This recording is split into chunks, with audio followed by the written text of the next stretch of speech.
On today's program, we're talking The Last Jedi's big weekend with thoughts on the film and where it goes from here. T-Mobile's TV with thoughts on the film and where it's going to go from here.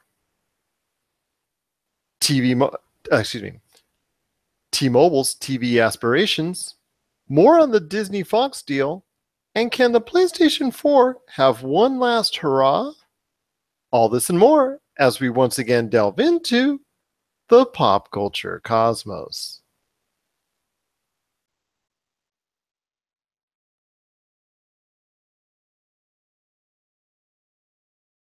And we're back with another episode of the Pop Culture Cosmos Show. Okay. My name is Gerald Glassford from Pop Culture Cosmos and Game Source. We truly appreciate you being part of the show today.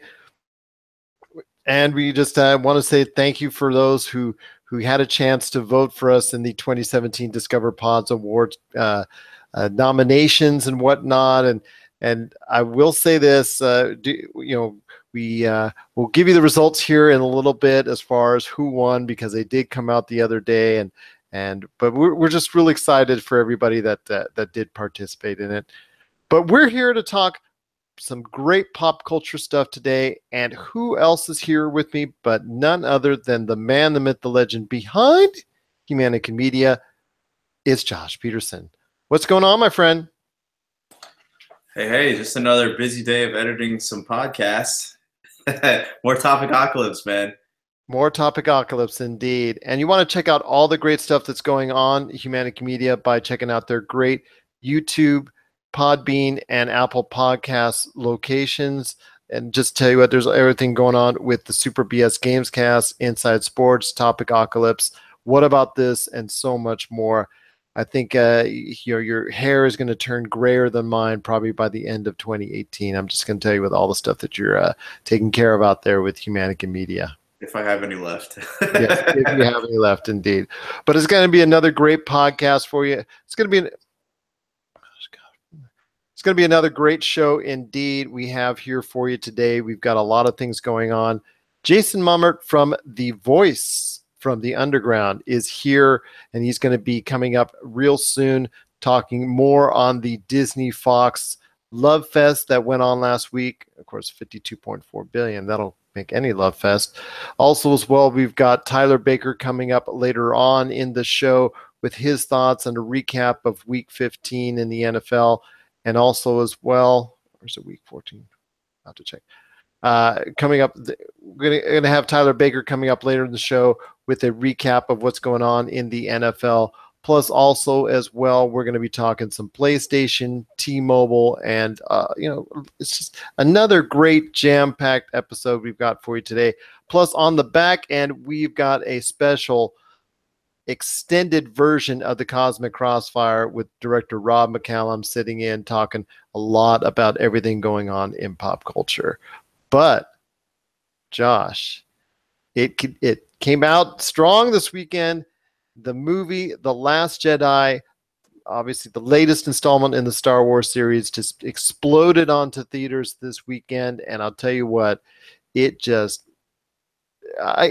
did a great job as far as meeting a lot of fans' expectations out there.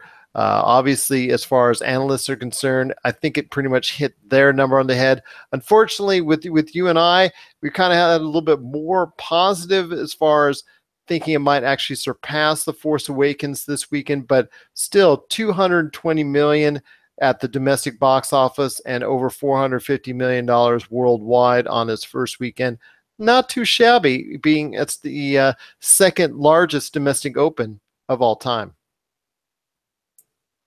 Right. No, those are definitely good numbers. The thing, too, you have to remember is that it also has the holiday season on its side. So a lot of people have that week off that week off of work and school, and they're going to go see movies, too. So I think that we're like next week, it'll probably have a pretty big week as well. Yeah, no, it definitely the numbers are good. How far away was it from the opening of The Force Awakens? Well, it about maybe 10 to 15% less when you consider the fact that in its first weekend, The Force Awakens did $247 million plus in its first domestic weekend. So 27, it's be about 10, 15, in that 10 to 15% range less than what The Force Awakens did. But oh my gosh, it's the second biggest opening in American history. So American box office history. So you really can't complain with that. And I know Josh is eagerly anticipating what's going on with The Last Jedi. He is one of the last human beings on the planet. No, I'm just kidding when I say that. That hasn't seen it yet. But I know for our Friday show, the PCC Multiverse, we're getting prepared with a big Last Jedi spoiler cast with Josh, myself, also as well, director Rob McCallum, and one of his best friend and one of the stars of the movie Nintendo Quest, his good friend Jay Bartlett, a Star Wars super fan, if you come to know him. All four of us are going to be breaking down in detail our thoughts on The Last Jedi for a big, huge spoiler cast, and that's something to look forward to on the PCC Multiverse. But Josh, I'm going to give some general thoughts, non-spoilers thoughts for you out there. So I don't know if you want to go la la la la la la, turn that headphone off, or how you want to go about it. But I'm going to give some general thoughts on it right now. If you take if you want to get a chance. So okay, I'm actually going to go ahead and share some thoughts right now. Generalistic, non-spoilers thoughts on the actual movie itself. Josh has turned off his headphone. He is actually going to be not listening as I say this. So if you have not watched The Last Jedi yet, I'm going to try and avoid any spoilers out there as best I can with giving my general thoughts on the movie. And then, like I said, stay tuned for the Friday episode for a big spoiler cast indeed. But The Last Jedi, overall, I thought it was a pretty good film. Not great. As far as the whole juxt of it, I probably put it into three separate departments: first third, second third, and the final third. First third, I probably give a 7 to it, maybe an 8. Well, let's give it an 8. I'll give it an 8 on this far. That first third, it was pretty strong, but nothing overwhelming as far as the way it set up everything and started to go about it. As far as either whether they were in space, as far as the rebellion fighting off the First Order with a major battle scene in the beginning, or also as well the foundation for what's to come with their plans to escape the First Order, anything of that nature, but also as well the interactions between Rey and also Mark Hamill as Luke Skywalker once again. Their interactions in the beginning start that off. That's kind of cute. It was kind of, foundation building from the sense that as far as the movie starts to get you sent around and what its general themes are at, or at least you think it does. And then also the first, also the last chapter, the last third of the movie is some of the best in the Star Wars saga. That I give a 10 to, because it was just really, that part was just very, very good. In fact, it probably even supersedes the Return of the Jedi ending, and also as well the Empire Strikes Back ending, as far as being a excellent way to close out a movie. That middle chapter, however, that was just filler. It was very flat. Give it probably maybe a 5 or 6 at best. So it became too convoluted. Some of the parts were very, some of the parts were okay, and then some of the other parts were just a filler and unnecessary, and just giving some things for the characters to do, certain characters to do. So that part I was just kind of really almost took me out of the film entirely. But the last chapter definitely brought me back into the film. It definitely brought me back excited for seeing what's coming down the road. Really closed out strong. I really think Rian Johnson, I know I've been saying Rian in the past weeks because his letters, his name is spelled R-I-A-N, thought it was Rian. It's actually Ryan. Sorry for those out there, correction. But for Rian Johnson, the fact that Lucasfilm has so much faith in him now, obviously is exemplified with the way that he went about taking care of the final chapter of this film, plus also the different twists and turns that he provided within the context of the film itself were very interesting indeed, and definitely got people thinking, got me thinking as far as the future going forward for the series. So definitely some very solid work overall. The middle part though was really flat, and if the middle part of the movie had really been even just a little bit stronger, this would have been a movie that would have held up against The Empire Strikes Back, and some of the other great films in the series overall. But it is a little tiny bit above The Force Awakens because of its uneven nature, but it's still a very, very strong movie indeed, because I first personally thought The Force Awakens was a rehash of A New Hope, which was good, which was solid, but it was nothing spectacular. I think this film took more chances, took more opportunities to go ahead and surprise audiences, and I think for the most part, a lot of these gambles paid off. But it's just that middle part, just maybe it's the runtime, and I can't even say it's the runtime because we watched Blade Runner 2049, and that had a long runtime, and for the most part, we thought it was very, very good filmmaking. Yeah, that could have been shortened too. I think this one could have been shortened too, and it would have been made for a much stronger film. But even what it is, it's still a very good representation of the Star Wars saga. If you have your thoughts on Star Wars: The Last Jedi, please share them with us. popculturecosmos@yahoo.com. Also as well, Pop Culture Cosmos, Humanican Media, and Game Source on Facebook and Twitter as well.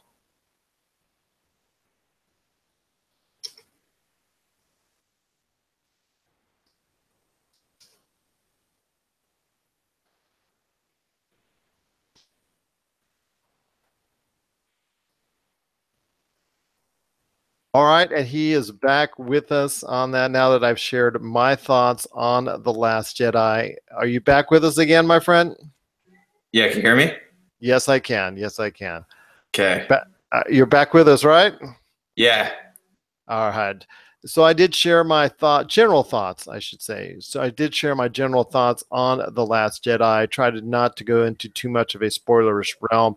I know you and I, and also as well, Rob McCallum and Jay Bartlett will all be sharing some detailed spoilers thoughts on our spoiler cast coming up on the PCC Multiverse this Friday. So definitely looking forward to that indeed.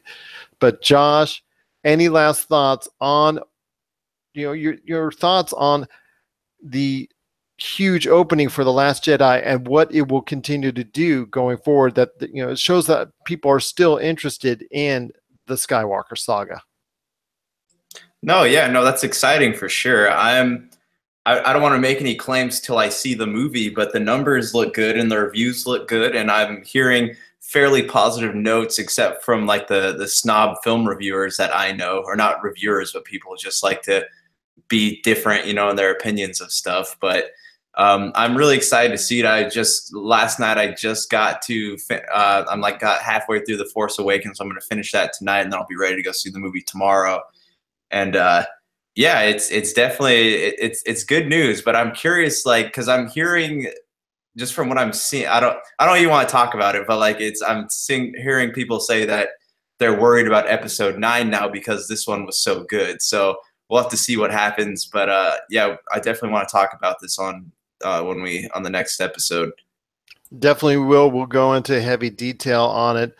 But that's for Friday's show on the PCC Multiverse. But overall, if you have any thoughts, again, share it with us on Pop Culture Cosmos, Humanican Media, and Game Source on Facebook and Twitter. So definitely would love to hear your thoughts on that as well.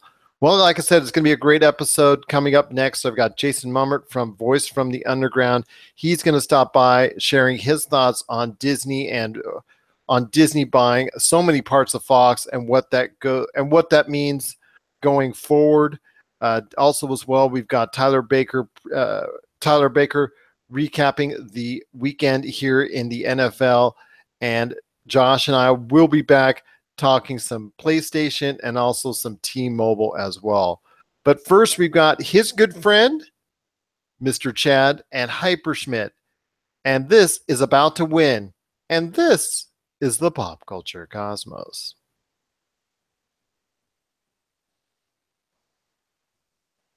And we're back with the program. This is Gerald Glasser from Pop Culture Cosmos and Game Source. We truly appreciate you being part of the broadcast here today.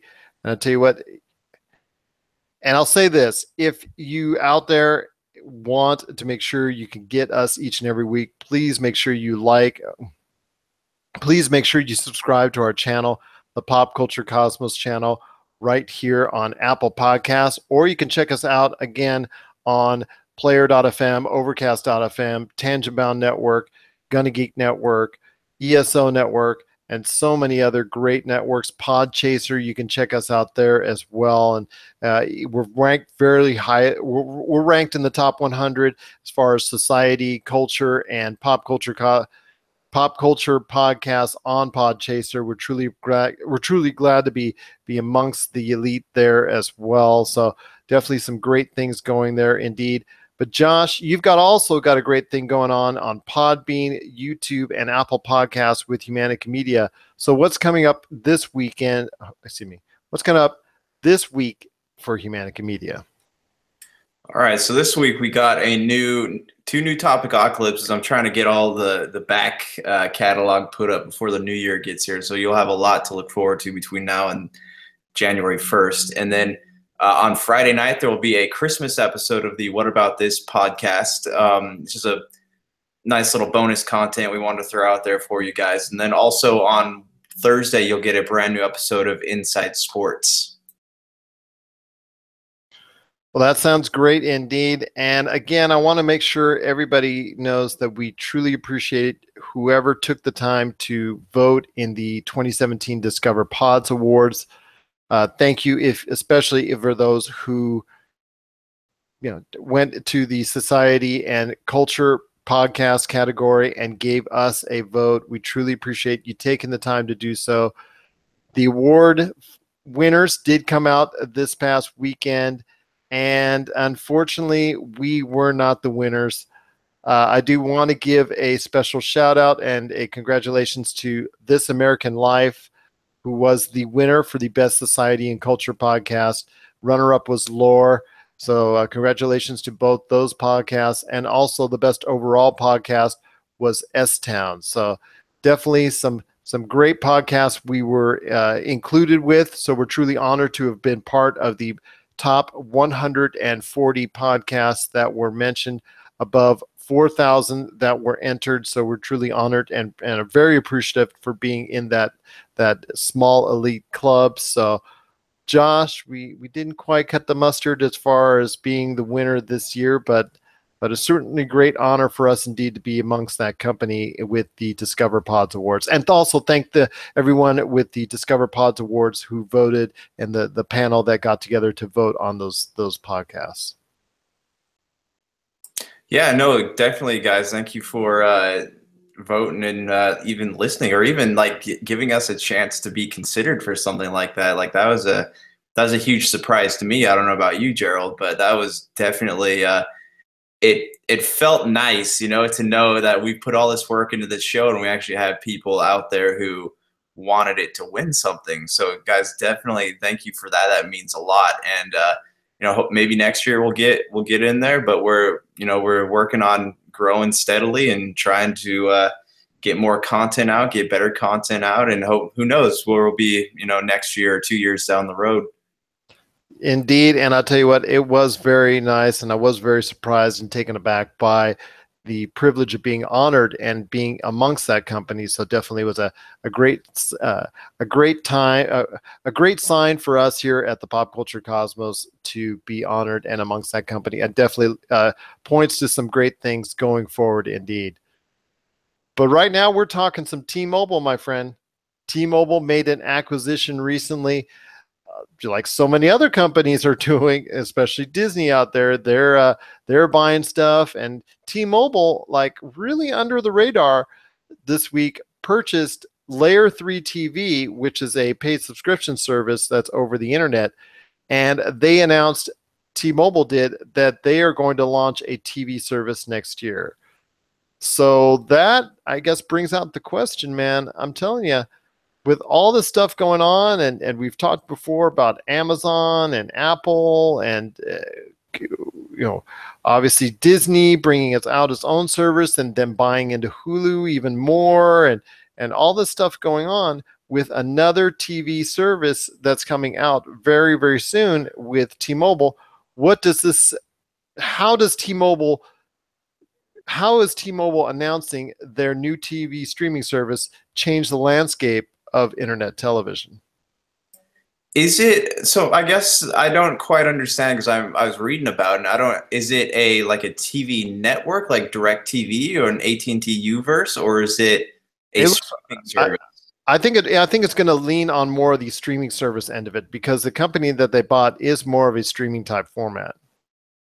Okay, so the question now would be, what is it that they can offer people that hasn't already been offered? So, Netflix has its own original content. Disney is about to destroy the streaming market with, with all the Fox shows, all the Disney shows, all the Marvel stuff. I'm just having a hard time. Like, T-Mobile is hardly even a relevant cell phone company. So I'm having a hard time knowing like what it is that they're going to be able to bring to the TV service that hasn't already been done before. And if so, what kind of market are they looking to capture? Because if you go in certain parts of California are run by Dish Network, others by DirecTV. Then you have down in SoCal, you have the Uverse, and you have Verizon, FiOS, Comcast, Time Warner, whatever you want to call it. So what is it that they are going to offer that would make somebody actually consider them for their own streaming services, their own TV services, their own internet services? That's really what I'm curious about. Same here, because in Las Vegas, it's pretty much Cox Cable. DirecTV is dashed in there. Dish Network is a little bit dashed in there. But for the most part, we are pretty much controlled by Cox Cable at this point in time in this area. So definitely, what can T-Mobile bring to the landscape of television? I'm not entirely sure. This seems very, very unusual. And like you said, it should be based around the programming. If they're able to capture that programming, that's going to be great. But I don't see them acquiring enough assets outside of it or making enough licensing deals that's going to move the needle in their direction. It's going to have to be based on some really quality, independent, homemade programming that they're going to have to come up with. So definitely, that is very surprising that they are dipping their feet into the water. I know we've talked about it. I know Rob McCallum has talked about it at length, that if Apple ever decides to dip really into the waters of television and creating its own network and type of programming, they are probably, to me, the only ones that can really match up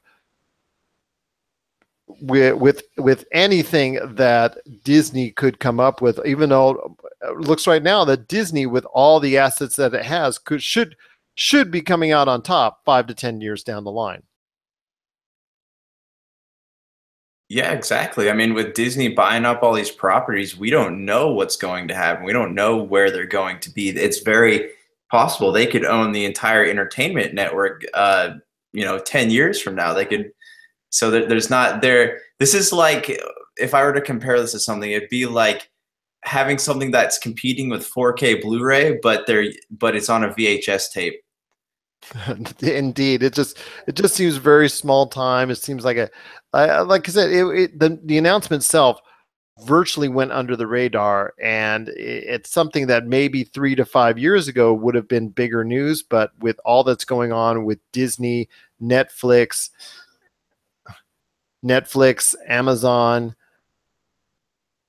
that and everything else that's going on within the streaming world, and also television out there, and CBS having its all access network and all that, it seems that anything that T-Mobile can do would pale in comparison. What are your thoughts out there on T-Mobile acquiring its own network and having plans for its own television network in 2018. What are your thoughts? popculturecosmos@yahoo.com. Also as well, Pop Culture Cosmos, Humanity Media, and Game Source on Facebook and Twitter as well. Oh, coming up next, it's Tyler Baker from the Fantasy Football Pater podcast. He is stopping by to recap this weekend in the NFL. And this is the Pop Culture Cosmos.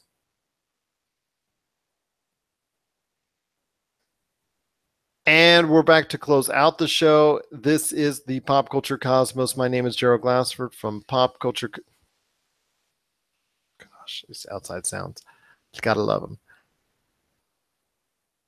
And we're back to close out the show. This is Gerald Glassford from the Pop Culture Cosmos and Game Source. We truly appreciate you being part of the broadcast here today as we close out this program. We want to say thank you first off to Jason Mummert from the Voice from the Underground podcast for spending some time with us today and sharing his thoughts on the Disney Fox deal. And also as well, Tyler Baker from the Fantasy Football Pater podcast for recapping this weekend in the NFL. But Josh, the numbers came out for November.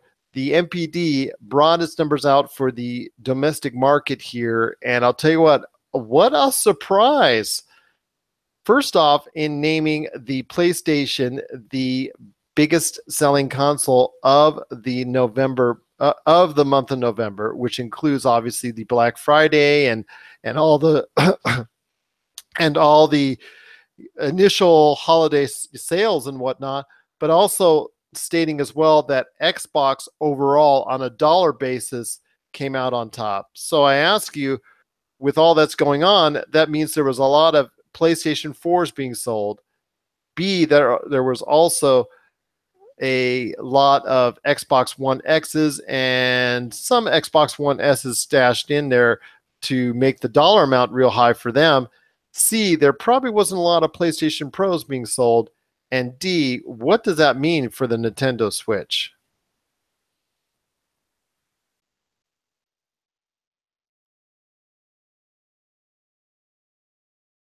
I know, Josh, that was a lot to take in. You still there? Oh. I'll rephrase that then. So, Josh, there was a lot to chew on with the MPD numbers for November. The PlayStation 4 actually came out on top as the leading console for the entire month of November, which includes the Black Friday and initial holiday shopping season. So I ask you, and on top of that, the Xbox combination of the Xbox One X and the Xbox One S on a dollar amount also came out on top as a total entity. So I ask you, Josh, this leads me then to four different questions here, like a four-parter per se, A, B, C, and D. A, how did the PlayStation 4 do it?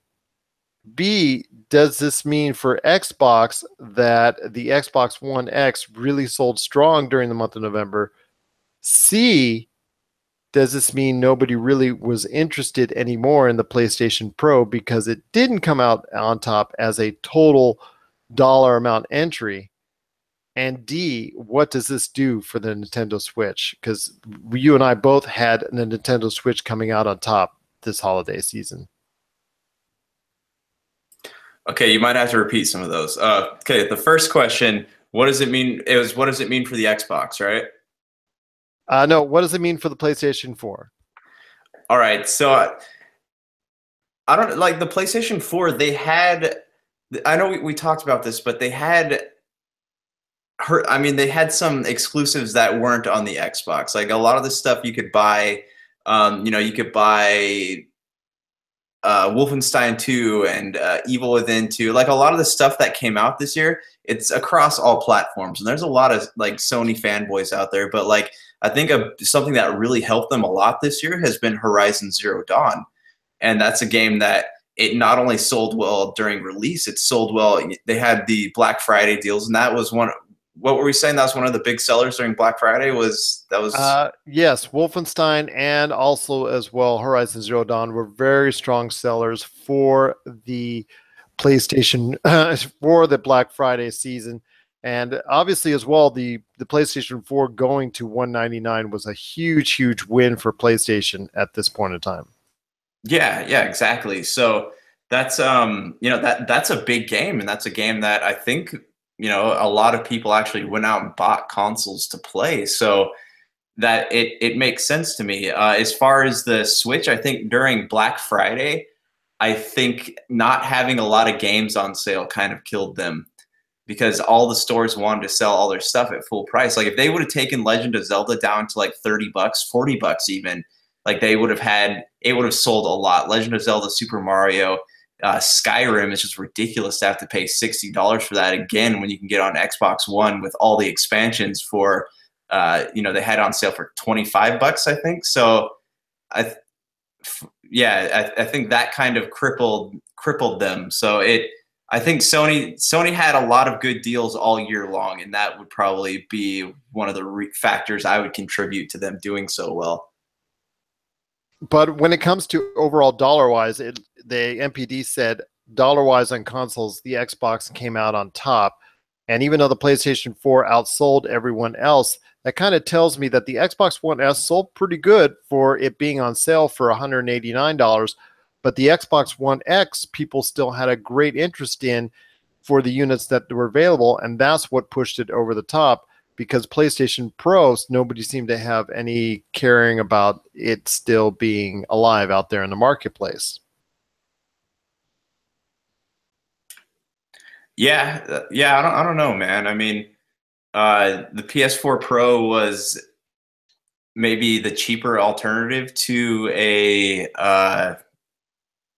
Xbox One X, but people are buying the Xbox One X because when MPD tells you that overall dollar-wise that Xbox came on top, that tells me that enough Xbox One X's are being sold to push them dollar-wise above everybody else.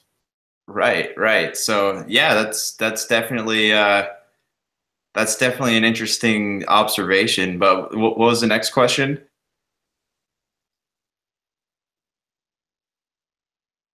I think you're muted. The next question was that, obviously, like I said, the Xbox One X really just came out on top as far as dollar-wise with the Xbox One S. PlayStation 4 by itself really sold strong. The PlayStation Pro was really almost pushed to the side because even though it is a cheaper alternative than the Xbox One S, people are really just, if they're going to go big and they're going to go buy something that's really going to expound the game platform as far as their console is concerned, they went over to the Xbox One X, and the PlayStation 4 Pro really didn't get much love from either Sony or the consumers this holiday season so far. But with Nintendo Switch, you hit it right on the head. There was not really any reductions in price, and when their major competitors are reducing price on not only games but the consoles itself by a dramatic amount on a lot of different titles and on a lot of different occasions, that really weighted in favor of those less expensive platforms, correct? Right. So when you don't have games on sale, you don't give people a reason to buy the console. Because I know a lot of people bought these consoles on Black Friday, but still, man, like when you don't put the games out there, you don't give people a reason. Because I go shopping on Black Friday for cheap games, and if something has cheap games, yeah, I might consider buying a console.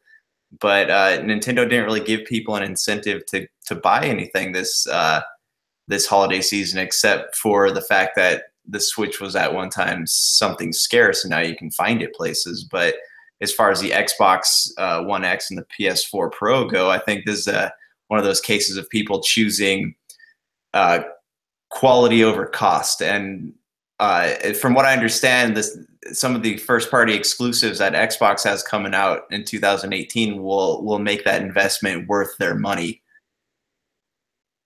Definitely, I see that as well. And the Xbox One X, if you're going to go higher, you might as well go with if you're going to go to a console that has a much stronger output, you might as well go all the way and go to the Xbox One X, at least until the PlayStation 5 or whatever the next advancement of consoles will be. One last question before we head on out.